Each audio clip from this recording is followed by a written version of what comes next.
Okay, तो let's check how is Elvish feeling now. Elvish के current feelings क्या हैं? अपनी दोस्त मनीषा को लेके क्या सोच रहे हैं? आपको पता नहीं कि वो उससे अपने दोस्त समझते हैं या नहीं समझते हैं, आई डोंट नो। लेकिन फिलहाल कई बार ऐसा होता है, ऐसे सिचुएशन पे हमें कुछ लोग याद आते हैं। क्या इन्हें आ रही है मनीषा याद? चलो देखते हैं। एल्विश यादव किस सिचुएशन में है अभी?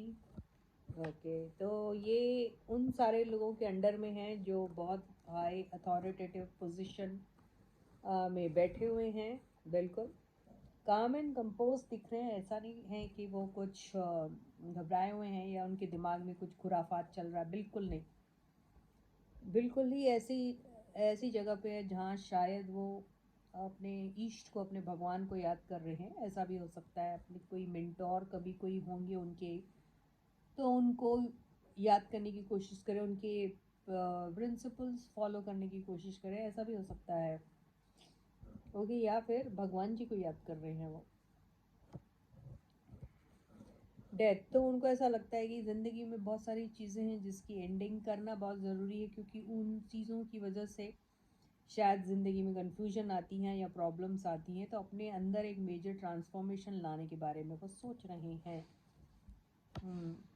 तो वो अपना एग्रेशन जो है, क्योंकि ज़रूरी नहीं है, मैंने हमेशा कहा है कि क्राइम करने पर ही आपको डर लगता है या फिर क्राइम करने पर ही आप अक्यूज़्ड पाए जाते हैं, ऐसा नहीं रहता। कई बार आपका इर्रिस्पॉन्सिबल बिहेवियर जो होता है, कई बार जो सिचुएशन पे बगैर सोचे समझे कोई डिसीजन ले लेते हैं, अपने लेजीनेस में या फिर अपने अग्रेशन में या फिर अपनी रिस्पॉन्सिबल बिहेवियर की वजह से, उसकी वजह से भी ज़िंदगी में कैसी कैसी मुसीबतों का सामना करना पड़ता है, ये रियलाइज़ कर रहे हैं वो। और अपने अंदर वो एग्रेशन को कम करके, और जो बिना सोचे समझे जो डिसीजन लेने वाली जो बात है, या फिर गुस्से पे कंट्रोल नहीं होना, वो सब चीज़ों की वो एंडिंग करना चाह रहे हैं। ये सपोर्ट करना चाह रहे हैं जो भी हाई अथॉरिटेटिव फिगर्स जो उनके साथ हैं बैठे हुए हैं, उनको सपोर्ट करना चाह रहे हैं अपने ट्रू आंसर्स के साथ। इंतज़ार है कब, कैसे, कहाँ, यू नो ये मुझे लगता है ये सारा सपोर्ट देना चाह रहे हैं अपनी तरफ से, जो भी दे सकते हैं। 8 ऑफ पेंटिकल्स और फास्ट, तो पास्ट में जो भी इन्होंने काम किया है, जो भी किया है, जैसा भी एक्सपीरियंस इनका रहा है, जो भी दोस्त रहे हैं इनके, जो भी इवेंट्स में इन्होंने पार्टिसिपेशन किया है, जो भी मेजरली इनकी ज़िंदगी में हुआ है, वो सारी चीज़ें जो है वो एक एक करके उन सारी चीज़ों का रिकॉल कर रहे हैं, और शायद उनके ऊपर बहुत सारा बहुत सारी बातें हो रही हैं इनकी, ऐसा लग रहा है मुझे।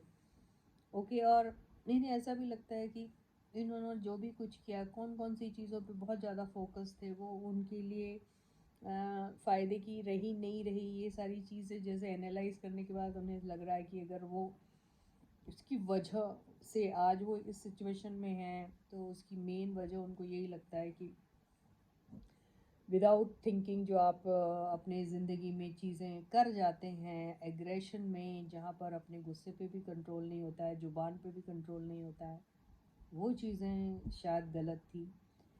उन्हें ये भी लगता है कि कई बार उन्होंने अपने बड़ों का कोई गाइडेंस ले सकते थे और नहीं लिया, ये भी हो सकता है।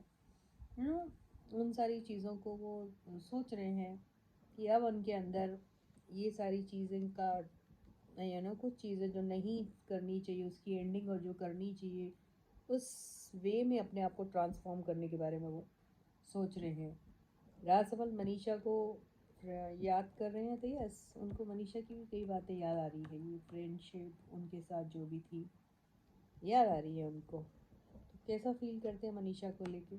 अभी प्रोटेक्टेड है, अभी वो शायद कुछ कहना नहीं चाह रहे हैं इस लीगल पचड़े में, तो वो बिल्कुल भी नहीं चाहेंगे कि उनका मेंशन भी हो, ऐसा लग रहा है। तो वो बिल्कुल नहीं, एंडिंग दिख रहा है ये। तो वो इन सारे पचड़ों में जहाँ पे बहुत ही सेंसिटिव सा लगता है, उस सिचुएशन में वो शायद उसके बारे में कुछ बोलना या कहना नहीं पसंद करेंगे। ये वैसे उनको याद करके खुश तो हो रहे हैं और उन्हें मिस भी कर रहे हैं। So with this, I end my reading for you for today. I'll catch you again. Until then, guys, please do take very good care of yourselves. Bye bye.